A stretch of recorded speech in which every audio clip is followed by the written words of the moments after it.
Cool. Hi, everyone. Thank you so much for being here. We're going to spend the next hour or so doing a deep dive into what software engineering in climate looks like. My name is Natalie Lavery, and I am the marketing lead here at Climate People.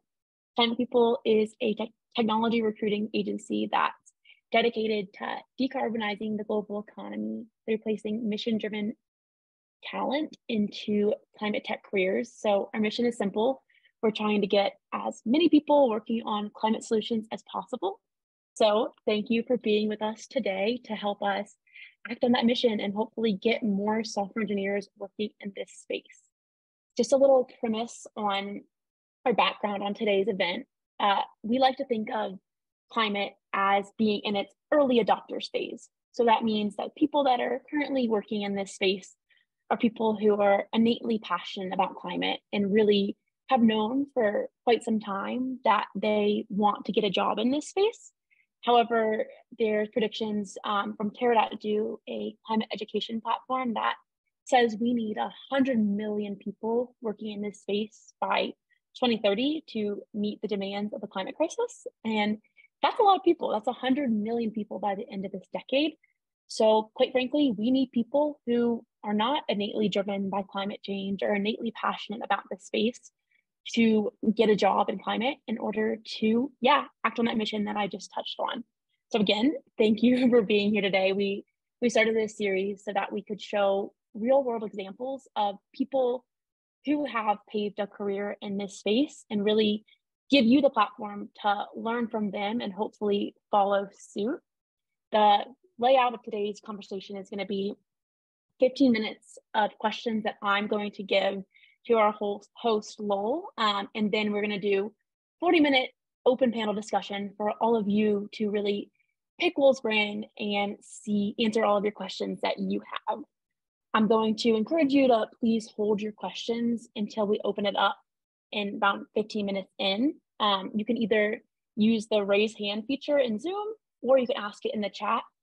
If you're comfortable, I really encourage you to turn your cameras on. There's a small group of us today, and that was a very intentional decision on our end. We wanted to make sure that it could be a one-on-one conversation where you really could have the opportunity to get to know Lowell and ask all of your questions. So again, if you're comfortable, please turn your camera on. I want it to feel like we're in person here, not just over a Zoom chat. And one final note is please mute yourself if you're not talking. That way we can make sure everyone's hearing the answers to their questions and we don't have any background noise distracting us. Before we kick things off and introduce you to Lowell, please answer in the chat if you are currently looking for a climate job and or if you know a lot about climate jobs. Just send a quick little message in there saying, yes, I know a lot about climate jobs, or I'm just starting my journey. Really just tell us where you are. Awesome. We got some people who are looking for a climate job so far. Cool. So awesome. Looks like a lot of us know about climate jobs and are looking for them. So Lowell and I will kind of lean our discussion towards people who know a little bit about climate jobs, but aren't too insanely familiar about them. Awesome. Good to know. So with that, I am thrilled to introduce you to Lowell Bander, a full stack software engineer that Climate People recently placed, or semi-recently, around 7 months ago, placed at Lumen Energy. I will give Lowell a few seconds to introduce themselves and provide some more context on their background and on Lumen Energy. Again, we're going to start this conversation with about 15 minutes or so of me asking Lowell questions, and then really want to open up the floor to all of you to answer all of your questions. So with that, Lowell, would you mind introducing yourself and giving some context on who you are and what you do for Lumen?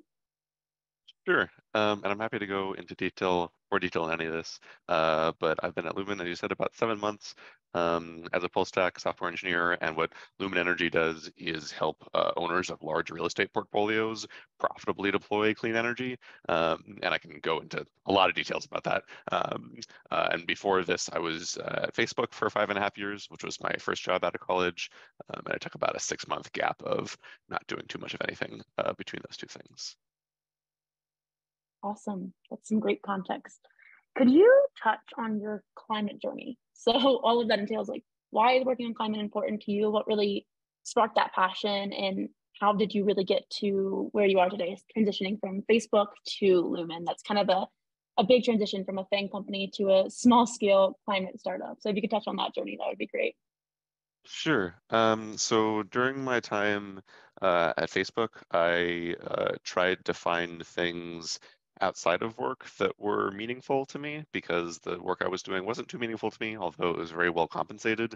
Um, and I'm not someone for who it's easy to spend a lot of time doing stuff I don't care about.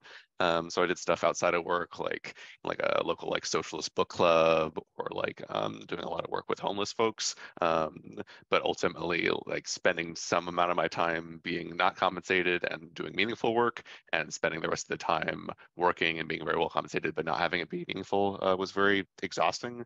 So I pretty burnt out and quit. And I initially started looking for some jobs just on things like climate base or tech jobs for good and stuff like that. And on my first pass, stuff seemed a little bit not like aligned with what I wanted to be doing. There were things that seemed like not as compelling, like it wasn't as clear why what they're doing had a direct impact on climate. And so I ended up not going with any of those things and just kind of chilling out for 6 months. But then someone got back to me that I actually had applied to during that initial period that was like project management for, I think, utility scale clean energy projects. And that seemed like one of the first times where I was like, oh, that's like a plausible problem that software can help with. And so that restarted searching for jobs. And I tried a lot of things through like work on climate and my climate journey, just reaching out to folks and getting put in touch with folks that I could interview with. And ultimately got put in touch with climate people, which is I wasn't even like searching for. I'm very grateful that like the nice people who are just lurking on LinkedIn finding folks that want to work on climate found me. And I interviewed with a few companies, and it seemed like Lumen was the best fit. And luckily, the folks that interviewed me thought so too. And I was thinking about other non-climate things, but not only does climate feel particularly pressing, but a lot of the other opportunities that were like working on social good stuff outside of climate seemed to not have like as much alignment between like the way that the company is successful and the way they are successful like in their stated mission. Whereas there's a lot of stuff in climate where like you make money from deploying clean energy, where there's other things where it's like, oh, this is like a bank that like donates money to like causes or something like that. It just didn't seem quite as crisp. So that's what I found appealing about climate tech generally and clean energy specifically, and then also the like commercial industrial space that Lumen operates in. Yeah, definitely. I think those are some really good points.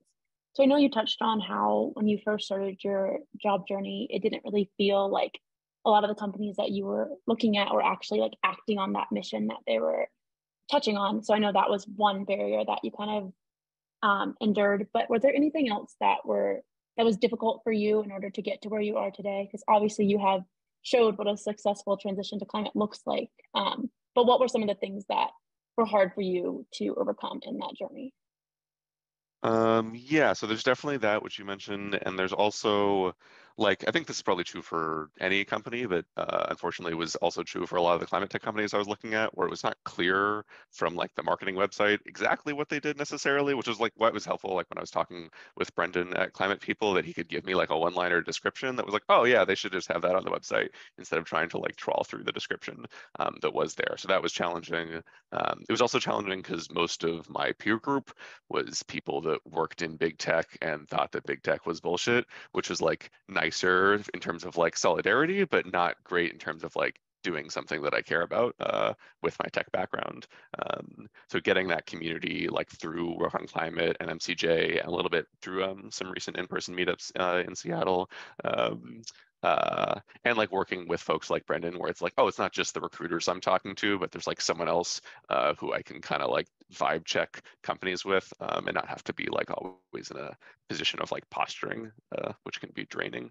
Um, and also, honestly, that there's like a lot of exciting opportunities. I kind of flipped from like like being very into like FIRE, like financial independence, retire early, I'm never going to work again, all jobs are terrible, to like, wow, there's like a lot of really exciting stuff and I'm getting stressed out trying to make a decision between them, which is a good problem to have, but is still stressful for someone like myself who likes to try to like find the optimal thing. Um, those are a handful of Yeah. things I thought were challenging.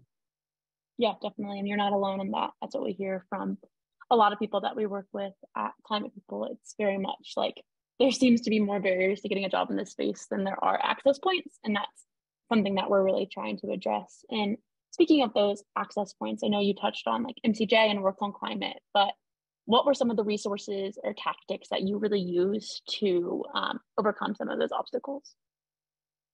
I try to like push my anxiety outside of myself as much as possible. So instead of like being in my head worried about something, I would try to post in like there's like need help channels and stuff like that in those Slacks, or like on LinkedIn, like this is specifically what I'm looking for, which was very good for helping people in the community help me, which I find that folks in this space are generally very open to lending their time to strangers, which was really nice. And it really helped to like be clear about what I was looking at, because sometimes folks would like say like, oh, there's this, like maybe I don't know, it's in like carbon credit stuff, which is not as what I'm into. And then I would like clarify what I'm into, and that made it a lot easier for people to like find opportunities for me. Sometimes like surprisingly, I couldn't even connect the dots that like I would get a reach out from like a co-founder CTO for like an interview for some like tech lead position, and like not know that that was because someone had like referred me to them. So sometimes even without attribution, it is certainly helpful to like push outside yourself as much as possible, because there's people who've done this before and like have like a finger on the pulse more than you do, but they can't help you if they don't know what you need help with. Yeah, definitely. And I think that's a great reason for why we're all here today, is to really show an example of someone like you, Lowell, who has paved that path, so that people in our audience and people watching this recording can really get push that imposter syndrome that coincides with the search to the side and see that, okay, like someone else has paved this path, like it is possible for me, and there are jobs. It's just going to take some time and some getting used to it. And just to recap, I know I said quickly, but like MCJ and Work on Climate and Terra.do are all really great resources. And Wes, if you wouldn't mind, maybe you could drop like links to those in the chat. They're Slack communities that I'm not sure if any of you are a part of them, but I would highly recommend joining them. They have like around 800 or so members in them, that of people looking for climate jobs. So people like you who want a job in this space, and people can collaborate, you can meet people, you can network, kind of all of that. So I would highly recommend joining those. Definitely. I think we actually met you, Lowell, in Work on Climate, right? Maybe, or Brendan met you on LinkedIn. I met Brendan because someone from another Archer Connections like was also like a Oh, okay. like mission oriented recruitment firm, but I was like really clear about working on climate, like, oh, I should put you in touch with Brendan because that's Yeah, exclusively their jam. definitely. But nonetheless, there's a lot of people in there, so I would really definitely recommend taking advantage of that. Awesome. So quickly, well, can you touch a little bit on your like day to day, and really focus on what's different between your current job and then your job in big tech, and kind of some of the things that are similar and then the differences between the two? Sure. So the team, I mean, I think there's some of the stuff that's different just because it's a very small startup versus a very big company. So I'm one of like 5 engineers, and the whole team is like 25 folks. Um, uh, and so it's we don't have to solve problems like with things like for like style guidelines. We don't do as much like, oh, writing linters. We do more of like, let's sync on like what we're going to do and then operate that way, as opposed to having to enforce that with code. And generally it's very meeting light. So we have like a few syncs a week, but that keeps us free for a lot of focus time to like bang out what we actually have to do. And generally, at least for luckily the product team, so like engineering and design, is a lot more free with their time. Folks that are on the customer team are much more like bogged down with lots and lots of customer calls. But at least for me on the product team, it's very flexible. So I like, maybe in the middle of the day, go for a walk or go to the grocery store, or I spent 30 days in Mexico a couple weeks ago and was still working for some of that time and taking vacation for some of that time. So it's very like build your own adventure.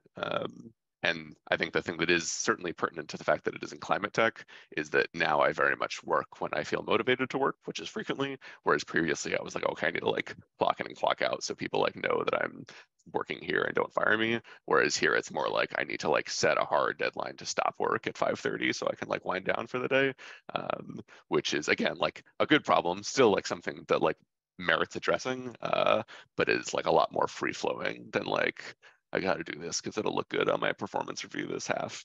Um, yeah, so those are some of the Yeah. things that I can try to think of more if they'd be helpful. Yeah, the value that comes with working on something that you actually care about is something that really goes unnoticed a lot, but it's so true. Like when you're intrinsically motivated by something, the quality of work that you can produce is so much higher than forcing yourself to work on something that you really don't care about at all. So definitely And agree with that.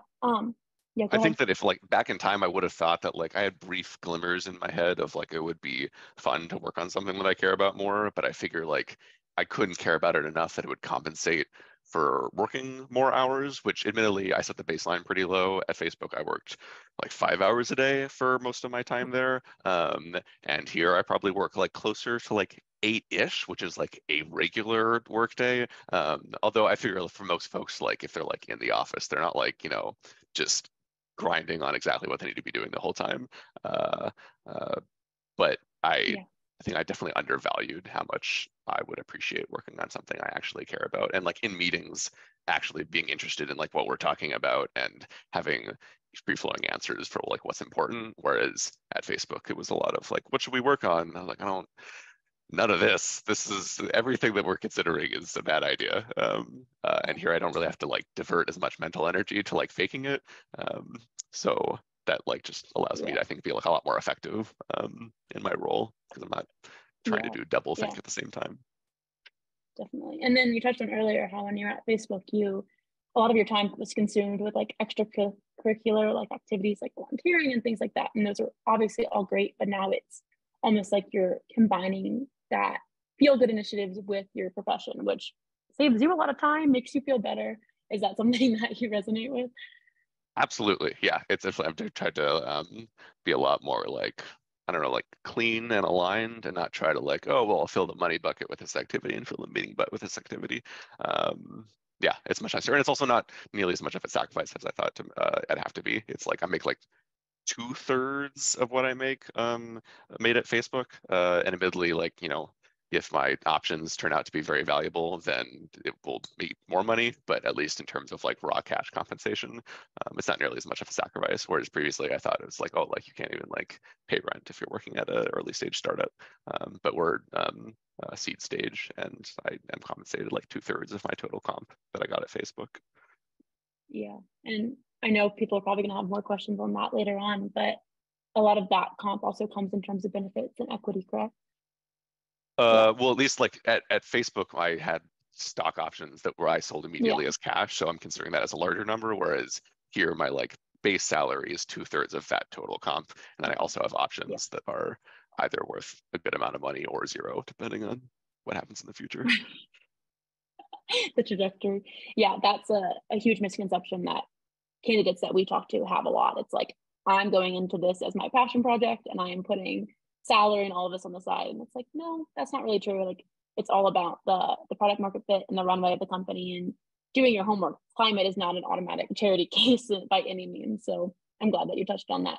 Quickly before we And I hand it think over also to now, at least in Washington and California, that like you have to post the salary ranges for if the company is like larger than like 50 employees. So, like now on our page, it says something like 170 to 200 base comp, which is like, oh, okay, cool. That sounds nice to make $200,000 to work on climate tech. Um, yeah. yeah, Yeah, that transparency is huge. Climate People has all of our ranges listed as well, just because you don't want to waste people's time. Definitely agree with that. But exactly. quickly before we hand it over to our audience for questions, if you had one piece of advice for people looking to get a job, a software engineering job in climate, what would that one piece of advice be? Maybe two pieces of advice. Any takeaways? I think I like at least have enjoyed lowering the bar for interviewing. Interviewing doesn't have to be like, oh, I'm gonna like show them how cool I am and I'm gonna prepare a lot. luckily, because there's a lot of companies, so you can like, I kind of just like force myself to get into the process by start applying to stuff, and then like when people respond to me, I like do the interviews, and some of those, for better or for worse, the earlier ones are like valuable for me in terms of developing how I like present myself and what I seek out and stuff like towards the later half of the process. So I think it makes a lot of sense to just like get going and not like construct things like, oh, I gotta have my like resume be super perfect and I gotta have like 3 stories about how I deal with conflict and all that kind of stuff. Just like put yourself out there. And I figure that stuff kind of then falls into place as it comes rather than like making it too big of a hurdle to get over. Definitely. Yeah. Take it one piece at a time and just go out there and meet people. And what is the saying? The first step is always the hardest. So like just doing it, and then you'll see the pieces will more likely fall into place. Awesome. Well, thank you for answering all of my questions, but more importantly, I want to make sure that we're answering everyone in the audience's questions. So I'd like to open up the floor to all of you. Feel free to just use the raise hand feature and I can call on you and you can ask your question live and unmute yourself, or go ahead and ask it in the chat and then we can make sure we have all those questions answered.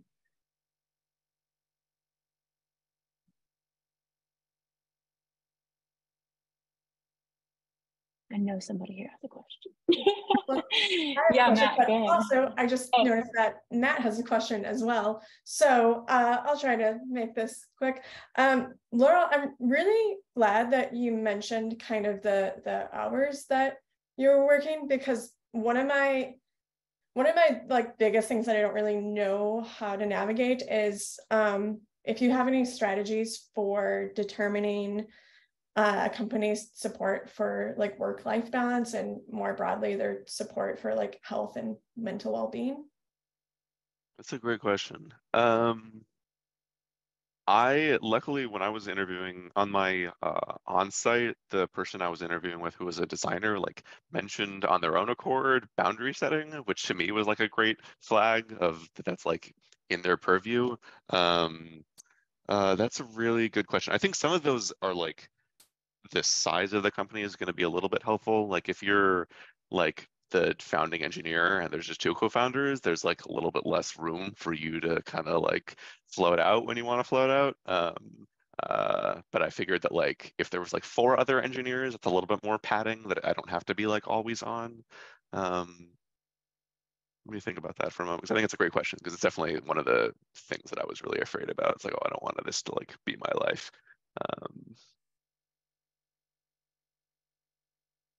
I think asking, it's hard, but like asking explicitly what people do is helpful, and also recognizing that folks work very different hours. So even here, and the same as at Facebook, it's not like everyone there is working 5 hours a day. And if folks like aren't comfortable saying what that is or kind of squeamish, and like maybe they give you an answer of like, oh yeah, the company's really great. I can pick up my kid, and then as long as I work from like 8 to 11 p.m. afterwards, it's fine. It's like, oh, that's not quite what I was looking for. Which is scary, because then you're kind of like showing your hand. And I recognize that if you're saying like, oh, I don't want to like work a lot. But I figure if you're like polarizing, you don't want to like pretend to be someone you're not, just like in like dating or something like that. So if you say like, I want to work this many hours, or I'm afraid of this, and then they're like, oh, that's like going to be a problem, then like that's better that you find out now rather than once you started at the job. Easier said than done, but that's super helpful to hear. That was a very helpful answer. Yeah. Awesome. Matt, I see your hand is raised. Yeah, thank you. Pretty general question. What's the biggest challenge that Lumen is facing today? I think a few things. Well, I mean, maybe some of these are like classic startup things, but there's like a lot more. We have ideas for stuff faster than we can do them, and so we're trying to get better and better at like shipping faster, which doesn't mean like working harder. It just means like being like ruthless about like de-scoping and like focusing on like the most important part of the problem. There's also just a lot of complexity, so it's not just like a maybe like a homeowner needs like an installer, and not to knock resi developments, but like there's a lot of stakeholders in terms of like the investors and the off-taker and the tenant and the building owner and the property manager, and there's like a lot of verticals within these real estate companies, and trying to like, again, be like ruthless. We're going to focus on this problem and try to like solve this once before moving on, just because there's a lot of complexity,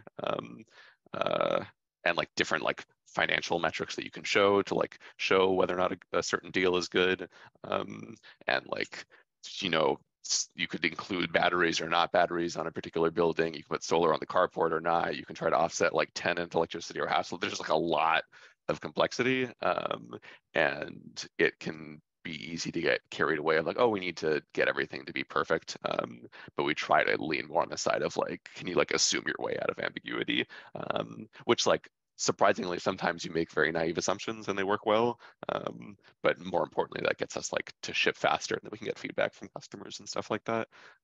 So I think those are two of the biggest things, which I think are good problems to have. Absolutely. Thank you. Awesome. So we have a few questions in the chat. The first one is from Matt Weiss, who says, what was the most difficult part about switching to and finding a climate job for you?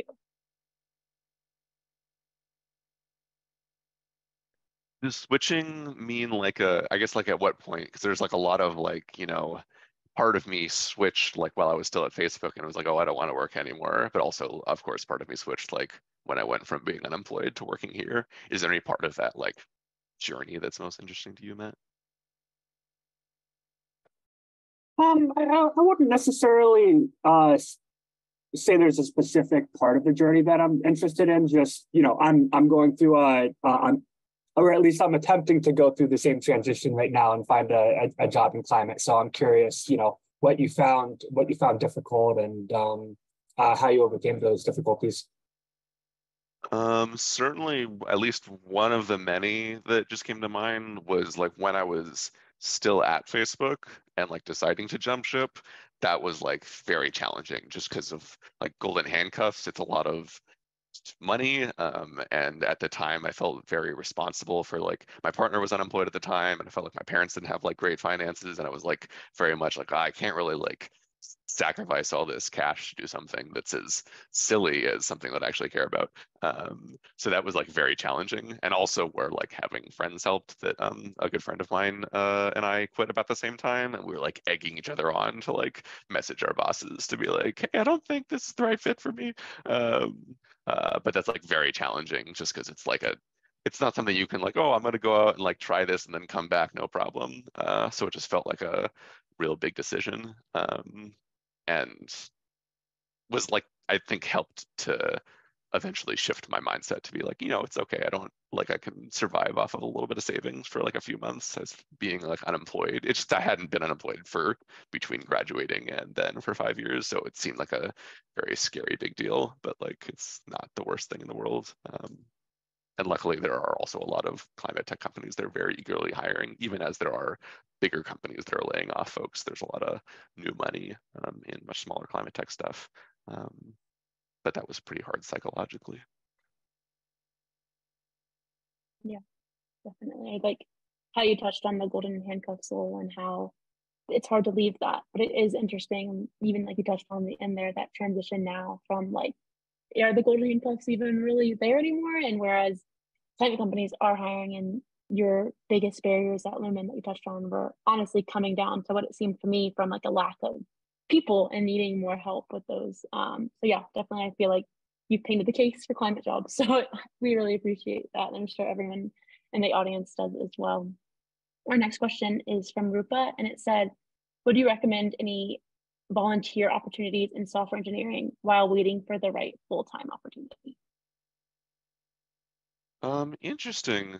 It didn't feel right to me personally, just because I kind of had, I guess, this tight association with like software and like the work that I didn't like doing, and was then finding meaning outside of that. So I didn't have like a lot of space in my life for something like that.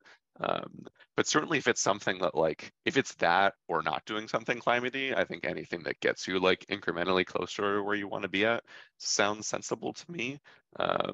It's certainly not a requirement.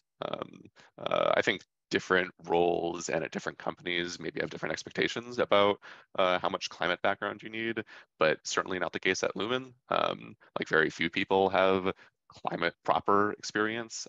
There's certainly not a few people, and that's like very valuable, but like none of our software team, for example, has any. I learned stuff on the fly, which is like sometimes embarrassing, especially when I'm talking to someone outside the company and they're like, oh, like how do you handle like, you know, PPA rates that do this? I was like, oh, I haven't worked on a project that touches that yet, so I don't really know how that works. So it's at least not like a strict requirement, at least in Lumen's case, and I know other places too. But I know that varies. I've heard that like maybe if you're doing product, it can be a little bit trickier if you don't have a background.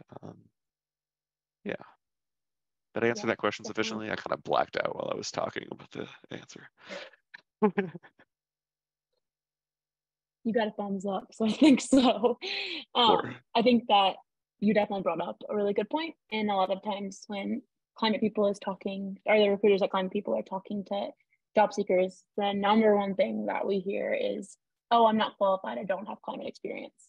But I just want to call attention to the stat that I said in the beginning of the webinar is we need 100 million people working in this space. And I can guarantee you that 100 million people are not going to have climate experience, considering climate is a relatively new industry. So just to add to Lowell's point a little bit more is that climate experience might be a requirement on job postings, but that does not mean that it actually is a requirement.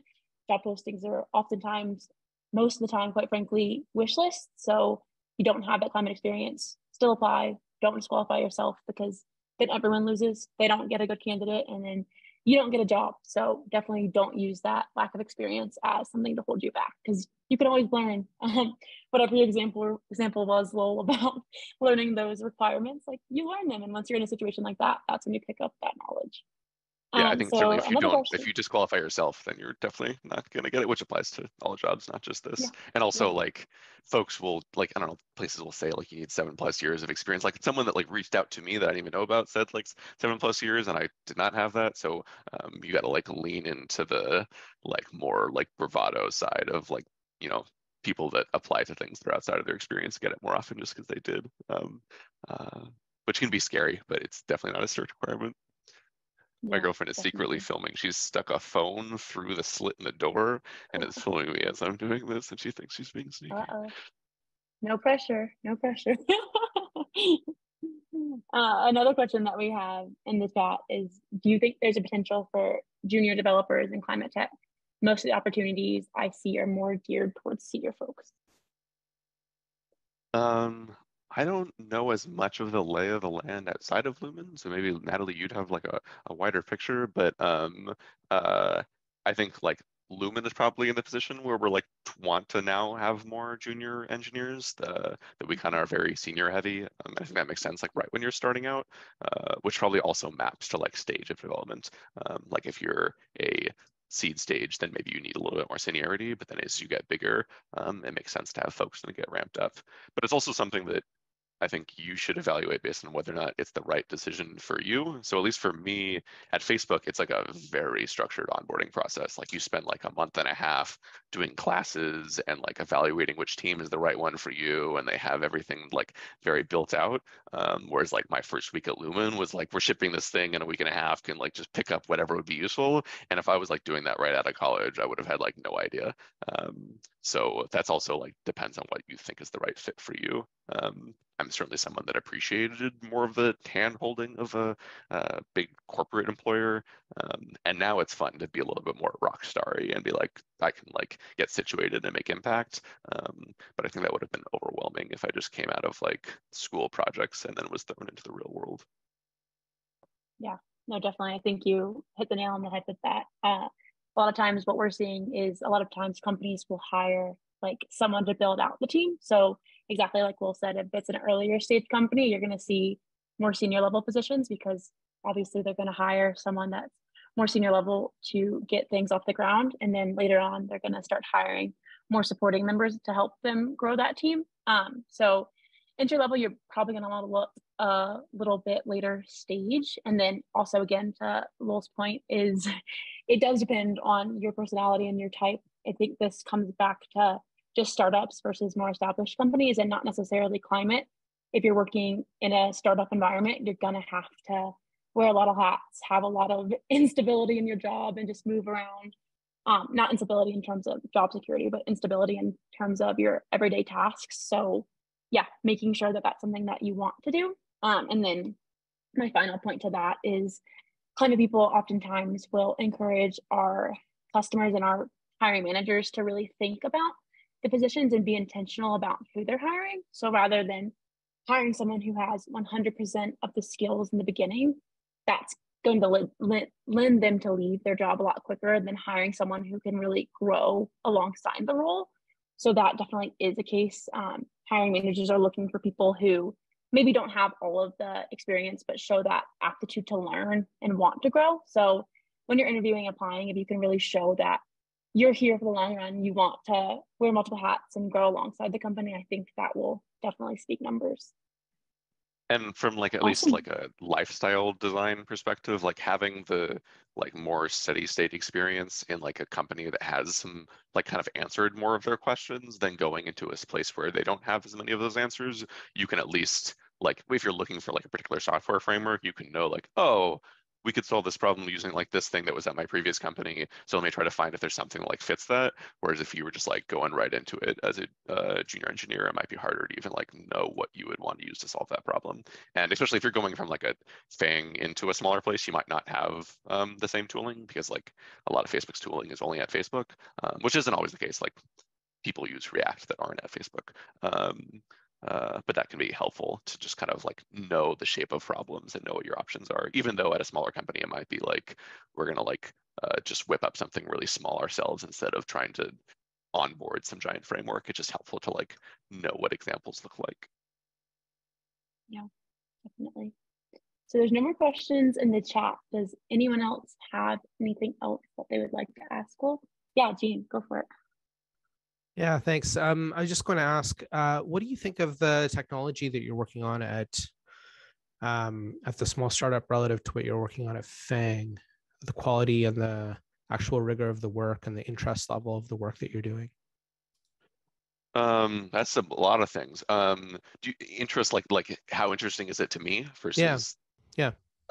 It's certainly a heck of a lot more interesting to me. Like I don't, at least kind of a lot of the earlier points, I don't have to do as much double think. Like when something is, I can evaluate whether or not a project is worth doing a lot more based on like the merits of the project and whether or not I think it's going to like make our mission successful versus like this would look really good in my performance packet because it's like really like complex. So there seems to be a lot less of like this is work for its own sake and more like, oh, that makes sense because like it's really hard to fix this class of errors, so we should make that tooling better, or like look at all these buildings that we can like make profitable and therefore an opportunity to deploy clean energy if we like fix things this way.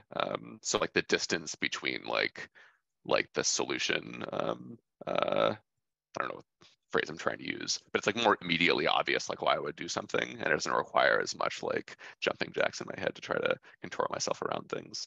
And at least at Lumen specifically, the like earliest engineer hires are like very good engineers, like to the point that like Natalie was mentioning about like imposter syndrome. I have to like get out of my head. It's like, oh, I'm not as good an engineer as them. It's like, okay, that's not like a helpful thought pattern to have. But they're like very good at what they're doing. And so I don't feel like, at least it's not like crappy code. Sometimes it's like a good idea to be a little bit more quick and dirty because it doesn't have to like solve every problem, because we can be focused enough that as long as we solve this like class of problem, that's like good progress and we can build on that. Whereas more so at Facebook, it's like, okay, if this doesn't like work for everything, then like you need to make it work for everything, which sometimes I have that backwards idea in my head and make things harder than I need to be. And someone's like, why didn't you just do X? I was like, oh, I would have like been laughed at if I did that in my previous job, which makes sense, right? Because if you're at like a big tech company, then like your interview problems are like, how does this scale? What's like the time complexity of the solution? And sometimes performance matters in our case, but a lot of times that's like a silly thing to be worried about. Yeah. Yeah, definitely. Thank you. Bringing up a lot of good points.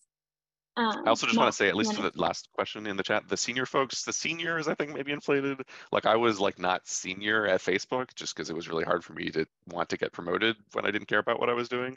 So like there's like certainly a gap between like at least N=1 between like what you can land as a job versus like the stated thing in the JD. Sure.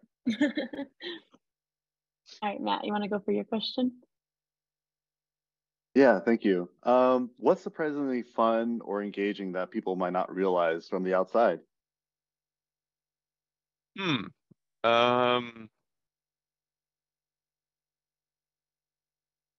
I definitely, this is like one of the like liners that's on like our marketing website is that like Lowell used to hate meetings and now really enjoys them. That's something like I definitely used to be like, oh, fuck, I don't want to like give my update. I don't want to hear about other people's updates. Whereas here I'm a lot more like, oh, like I would love to like get feedback on how I could do what I'm doing faster. And I have like genuine questions to other people. Like I think this is also a product of both it being something I care about and it being smaller, is that we have a weekly all hands. And it's much more of like an active discussion and not like a captive audience presentation, which is what it was at Facebook. So it's a lot more of like, you know, our CEO or head of sales or head of product might say like, oh, we're going to do this. And me or someone else can be like, that's weird. Why are we doing this? Because we said we're going to do this other thing. And like, there's a legitimate conversation and not like canned political answers about like, well, it's important that we consider what's, so that's been surprisingly fun. I definitely used to like just do whatever I can to get out of meetings, and now I'm very much like, oh, that'll be like a fun thing to do. So it's been quite nice. Awesome. Thank you. That's great. I love that marketing slogan and how that's on the website. Very creative. And does anyone else have any questions for Lowell? Anything about like specifics of like what software engineering looks like, transferable skills, anything like that? If not, Or if Lowell, anything was too terse, I'm happy to.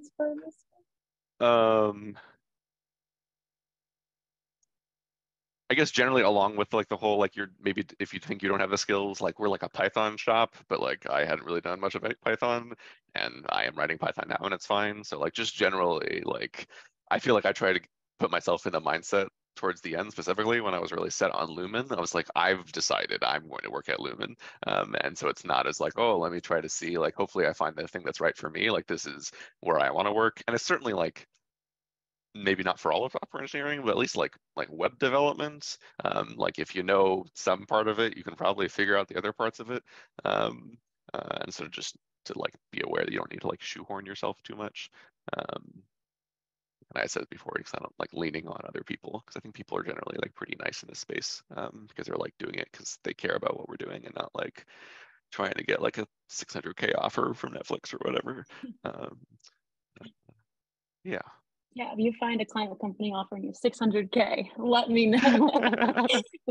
No, but I do think that that networking piece is huge, and that goes for all industries, but especially this industry, like you said, well, people in the space are in the space because they want to make that difference and they want to make that impact. So if you're curious about someone's job, definitely reach out and see if you can learn from them and grow alongside them, because there's so much opportunity. And in order to get those numbers that we need, we have to really do lean on each other. So I think that you brought up a great point there. We do have around 15 or so more minutes left, and I want to make sure we're really optimizing our time and making sure we're learning as much as we possibly can. So we don't have any more questions. Would anyone be interested in coming off of mute and kind of sharing where they are in their climate job search? And then Lowell and I and everyone else in the audience can really like brainstorm ways to best optimize where you are. If anyone wants to do that, definitely feel free to raise your hand or just come off of mute. And if not, then I can continue to ask Lowell some more questions. But again, I want to make sure we're optimizing for everyone's time today. Yeah, Matt, let's hear, or we can do a little bit of both. So we'll do maybe 7 or so minutes for both Dakota and Matt. I think, Matt, you did raise your hand first. So let's hear where you are and see if we can offer some insights to your journey. Yes. Oh, sorry. Sure. I talked a little bit earlier about how, you know, I'm in the middle of a potential transition towards climate work. I would say that and I'm starting the Terra.do Learning for Action program. So I'm going to be doing the next cohort for that. Very excited, but pretty dead set on making sure that the next job that I get is climate related. So in terms of where I am right now, Lowell, it sounds like you were in a similar situation where you had taken some time off in between jobs, and I'm in a current situation. I had taken time off from my last job to focus on, some personal things, but also to start this process of finding a climate job. But my last position was at a mental health startup, software engineering. Ended up getting into leadership. It was a really cool experience where, I joined as employee number 5. I got to see the product when it was still a beta, and I think even beta was probably too strong of a word to use for the shape that it was in, and get to see it grow and be part of the growth of that company and the process for, it being more of like an enterprise product being used by healthcare organizations and insurance companies and everything. So this is the first time that I'm looking for more of like a management type position. And I've been looking probably for 1 or 2 months, haven't been getting too much traction, definitely interested in what I can be doing more of to get more traction and find a job.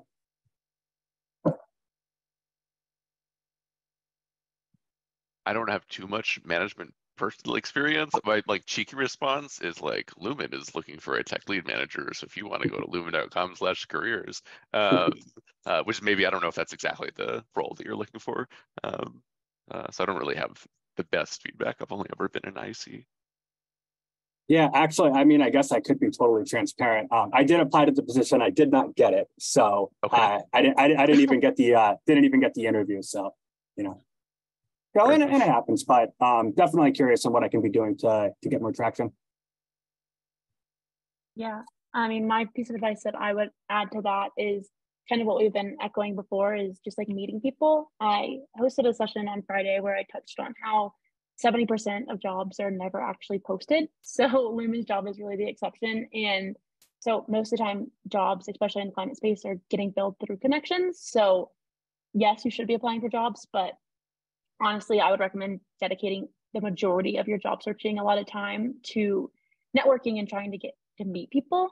So then if you have that connection that's in a management level position at a company that you're interested in, their advice or their referral is going to speak numbers compared to a application that you're just submitting. So that would be my advice in terms of technical skills that you can upskill on. I would definitely try to look at what they're expecting from you and then working on those skills and really finding ways to sell them in your application on your interview.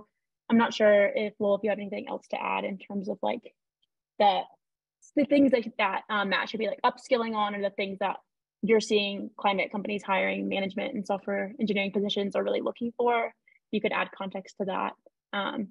If not, the only thing is that it reminded me of that you were saying about the jobs aren't necessarily posted, which one of the early pieces of guidance I got from someone on one of the Slacks was to look through something like this. I put it in the chat, the drawdown review, and this is like a 20-something page PDF, so it's a lot more digestible than the 200-page book or something by a similar name. But that was just nice for contextualizing what to focus on in terms of domain. And their recommendation was then find the companies that are most appealing within that space, and then even if they don't have openings, be I'm down to do whatever, and here's my skill set and let's go, which is definitely different from I will look for places that have openings. So it's an option. Not that I haven't done that personally, but it seems pretty baller to me. Yeah, definitely. And then to add on to that, I know that I said that 70% of the jobs aren't posted, and I think that really means that a lot of times these hiring managers don't really know what they're trying to hire until they meet someone. I'm not in engineering by any means, but when I got my current role at Climate People, that job was not even in my boss's brain. But upon me and him having that conversation, I was able to plant the seeds for why he should hire someone like me. And then that really did help me to get to where I am today. So I do think that seems a little bit scary and foreign, but in climate, like I said, these companies are all startups. They are strictly focused on hiring a few people at first, and then are filling in with supporting roles. So if you can really paint that case for what you can do and how you can help, I think that would be huge. It's also worth noting, I didn't also like apply to Lumen per se. Like I had open to work on my LinkedIn profile, and someone reached out to me who then referred me to Climate People, who then got me into Lumen. So that wasn't even like a direct application. And at least in terms of apparently how the LinkedIn algorithm works is like if you have anything as your current position, even if it's career break, that helps a lot. So I had just put like Facebook to end month and then just didn't have anything. And then as soon as I added like career break and said I was like going on walks and meditating and stuff like that, I started getting a lot more reach outs. Which is also, I think, good for like signaling, like what Dakota was saying. Like if you put career break and that you're going on walks and taking naps and talking to your family, and they're like, oh, we don't want to hire someone who takes breaks, then like, cool, I don't want to work somewhere where they don't take breaks. Yeah, definitely. Did we answer all your questions, Matt, or do you have anything else? Are you okay with a follow-up? I don't want to take all of the rest of the time. If yeah, so no, I guess we'll save enough time. Okay, cool. Well, thanks so much. And Lowell, I did see that on your LinkedIn, and actually, just a few minutes before, and I was like, that's an interesting idea. Maybe I should put that on mine. So I will probably do that. Follow-up question is Natalie, I was at the talks on Friday, and I heard you talk a lot about networking, and I'd just be curious to hear you talk a little bit more about your approach to networking, and how do you recommend reaching out to people, and how to, I think one thing that feels a bit awkward is, and you, I think you even talked about this, right? Like try to make it more of a two-way conversation, but I think there's not so much transparency when, or there's a lot of transparency when you're kind of reaching out to someone because you specifically want a job, right? It almost feels like you're really asking for a favor, and how to make those conversations feel more two-sided, to not just be, like, hey, I want a job, so I'm reaching out to you, and to have it feel like more of like a connection building type of thing. Yeah, no, definitely. I think you summarized my points on Friday really well. But yeah, so I think I also touched on Friday about like leading with your strengths. So before you're even applying for a job, you should really have a strong grasp on what you excel at, and then also what you're not really so good at. So if you really understand what you're good at and have a solid way to talk about those strengths, when you send that networking conversation or that outreach out, definitely agree, thinking of it as a symbiotic relationship. So not saying, hey, I want a job, but saying like, hey, you could even say like, I did see you're hiring for this job. If your intentions are to get a job, you don't want to completely ignore that. You might want to bring it up. I might recommend doing that when you're talking face to face rather than in the initial outreach. But I would say something along the lines of, I love your company, and then really call attention to that, the climate sector that they're working on or the climate solution that they're working in, because like I've touched on so many times, people in this space want you to have that passion. So really call attention to why you're intrigued by their unique climate solution. Say why you want to talk to them, to learn more, to pick their brain about this job opening or whatever it may be. And then say, these are what I'm skilled in. This is a previous project that I've worked on where I've excelled, and try to open that door to the conversation. I think another really important key with networking is setting really concrete goals, because having 2 conversations is not going to lead to a job. Having 20 conversations maybe will. So understand what you have the time for, and then set yourself those concrete goals. So if that's 3 conversations a week, 3 conversations a day, whatever it may be, doing that. And then following up. Don't just have one conversation and be like, dang it, that didn't end in a job. Try to get like monthly coffee chats set up or whatever. And then my golden nugget of networking advice is to end every conversation with, who else can I talk to? Who do you recommend based on this conversation? Do you think that I would vibe with, or whatever it may be? Because then that way you're getting introduced to 3 or so people in their network. And then if you continue to do that, you're just going to have a web of people on your side. So definitely recommend that. And then don't be demoralized, because you're going to have a lot of conversations still into a job, but it is a really solid way to start building that network out. Awesome. So Dakota, I do want to make sure that, yeah, of course, we get to your story a little bit too. So if you want to go ahead and share where you are, we can offer some insights as well.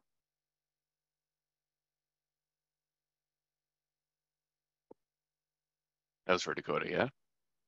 No? What was the... Oh, yes. So I was a little bit, I think I might have missed that if that was my cue to start speaking. Yeah, sorry, my bad. Go for it.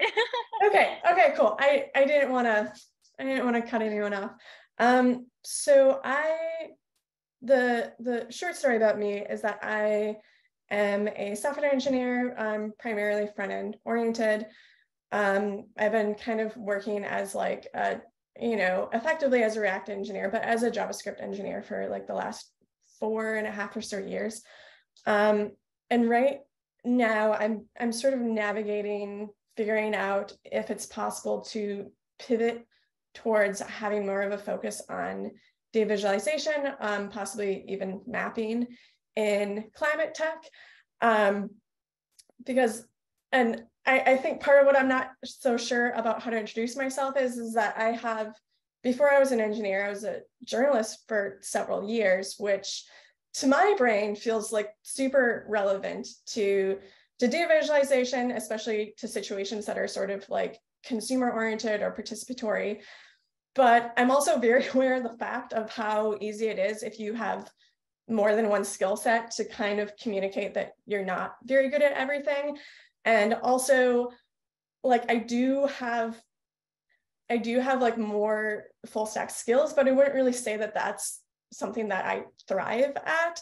I'd say that that's something that I'm able to do when I'm working on a feature that kind of requires looking at like a SQL database, for example, or understanding how an API might need to be updated.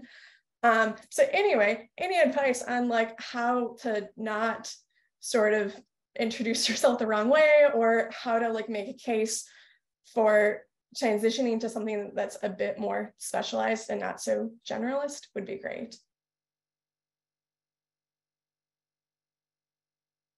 I don't know if I can like make up advice. I don't have like it's not something I've done personally. I'm certainly much more in the like, I don't have any specialization. I'm just web person.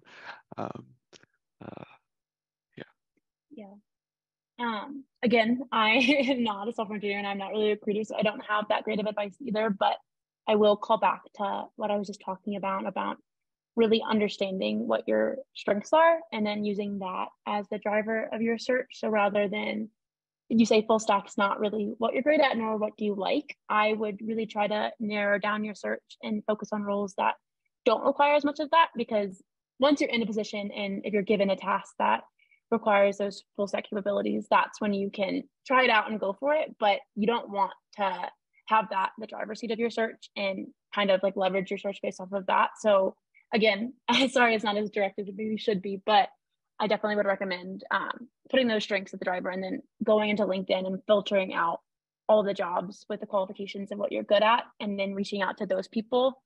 And then another tidbit of advice is to find someone maybe in Work on Climate or MCJ or any of those communities that we just touched on who you think display your strengths or like have a job that really encapsulates your strengths, and reach out to them and see how they're doing it and really learn from them. As Lowell and I touched on earlier, so much about getting a job in climate is on leaning on others and like learning what other people have done since it's such a new industry. So definitely maybe Lowell and I aren't the ones that have that skill set that you can lean on, but maybe finding someone that does and then putting all those networking ideas into practice and seeing if you can learn from them.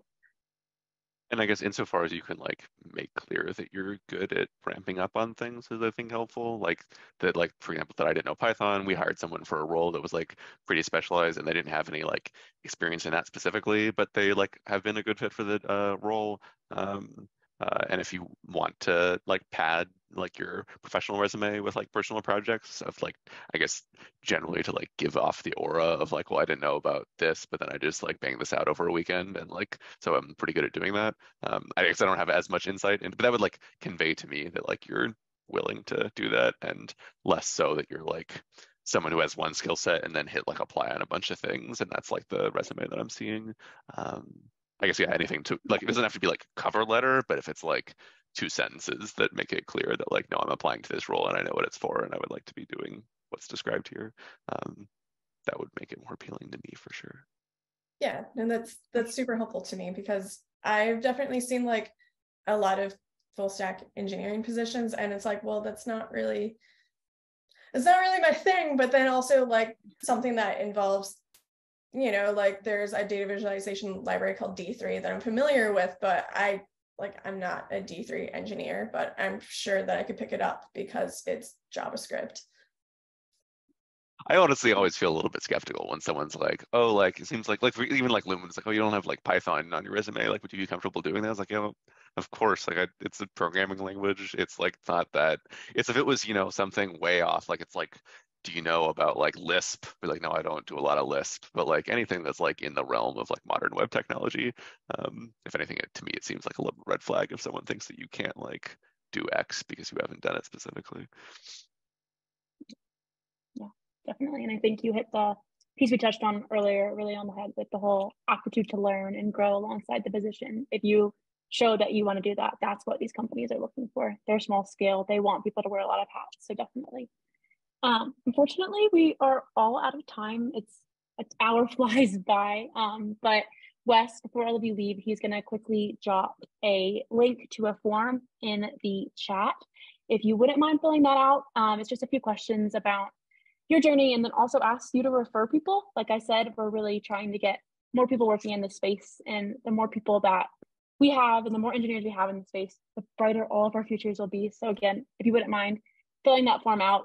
Lowell also just dropped their LinkedIn profile in the chat as well, so definitely follow along. Just keep your eyes peeled for a follow-up email where I'm going to include a link to the recording and then all of the resources that we touched on. If you have any other questions, definitely feel free to shoot me an email. I'm going to put my email in this chat. But again, thank you again for all of your time today. And I would be happy to stay connected. So yeah, happy Tuesday, everybody. Bye, everyone. Thanks for your time.